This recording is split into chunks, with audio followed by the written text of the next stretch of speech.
سڵاو ڕێز بۆیەوە بینەرانی خۆشەویستی تەلەڤیزیۆنی کۆمەڵە ئازیزان راپۆرتێکمان بۆ ئامادەکردوون سەبارەت بە کەمپەکانی ڕۆژاوا کە لە سایتی شارپرێس وەرگیراوە لەژێر ناوی مەترسی سەرهەڵدانەوەی تۆندڕەوەکان لە ڕۆژاوای کوردستان و سووریا هەیە.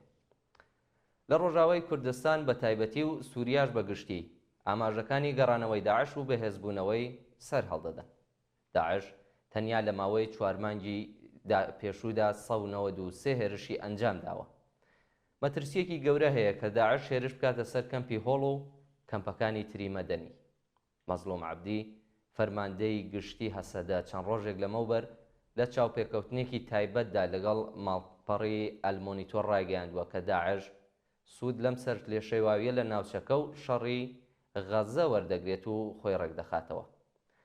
هەڵسەنگاندنی مەزلوم عەبدی بۆ سەرهەڵدانەوەی داعش جەخت لەسەرەوە مەترسیە دەکاتەوە کە داعش جارێکی دیکە بتوانێت بگەڕێتەوە ناوچەکە و هێرشی تێرۆریستی ئەنجام بدات. هاوکات بە پێی ڕاگەیاندنەکانی فەرماندەیی ناوەندی ئەمریکا ژمارەی ئەندامانی داعش لە سووریا و عێراق 2500 ئەندامە.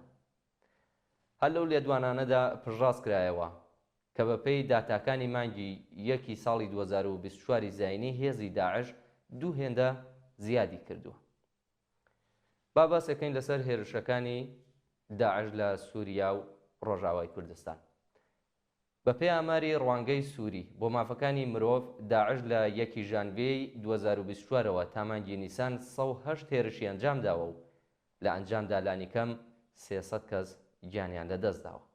زۆربەی ئەم هێرشانە لە بیابانی سووریا لە دژی هێزەکانی ڕژیمی سووریا و خەڵکی سڤیل ڕوویانداوە.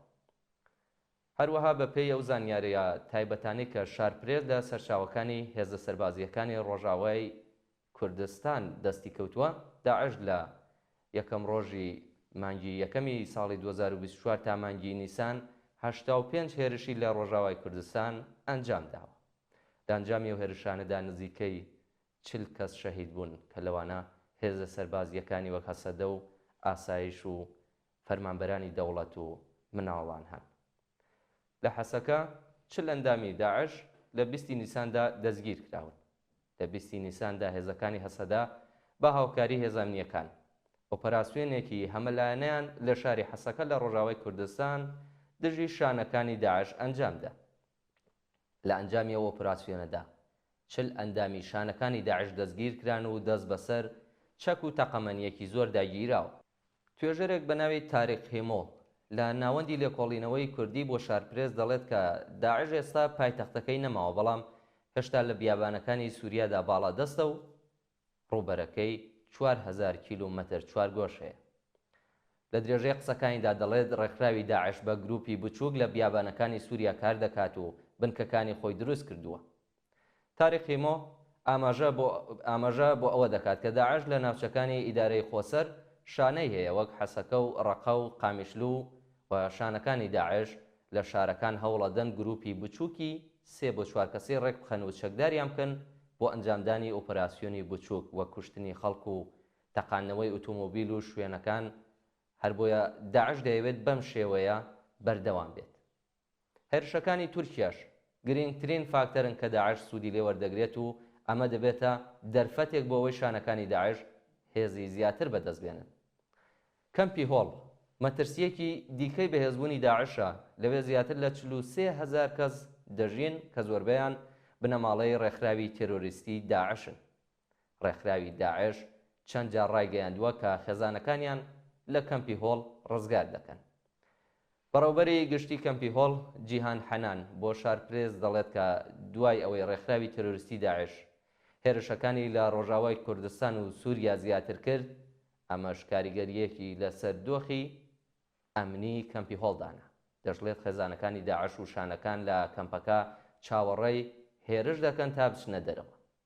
لەبارەی ڕێکارەکان بۆ بەهێزکردنی بەرگری لە کەمپی هۆڵ لە دوای زیادبوونی هێرشەکانی داعش لە ڕۆژاوای کوردستان دەڵێت کە سەرەڕای ئەو دەرفەتانەی کە سنووردار بوون، هێزەکانی بەرگری کەمپەکە لە دەرەوە و ناوەوە وەک هەمیشە ئەرکەکانیان جێبەجێ دەکەن، بەڵام کاتێک فڕۆکە بێفڕۆکەوانەکانی دەوڵەتی تورکیا بەسەر کەمپەکەدا دەفڕن و بردومانی دەکەن، بۆشایی لە پاراستنی کەمپەکەدا دروست دەبێت چونکە هێزە ئەمنیەکان ناچارن شوێنی خۆیان بەجێ بێڵن. ئامانجی سەرەکی کەمپی هۆڵە. توێژەری ناوەندی لێکۆڵینەوەی کوردی تاریخ هێمۆ گوتی ئامانجی داعش ڕزگارکردنی خێزان و شانەکانیەتی لە کەمپی هۆڵ. ڕێکخراوی داعشش هەوڵی هێرشکردن دەدات بۆیە مەترسیەکی گەورە هەیە کە داعش جارێکی دیکە هێرش بکاتە سەر کەمپەکە. هێمۆ گوتیشی کە مەترسی ئەوە هەیە کە داعش هێرش بکاتە سەر کەمپەکانی شەهبا و ئوردوگای سەرێکانێ و گرێسپی، هەرچەندە ئەو کەمپانە خەڵکی سڤیل و کۆچبەرانە.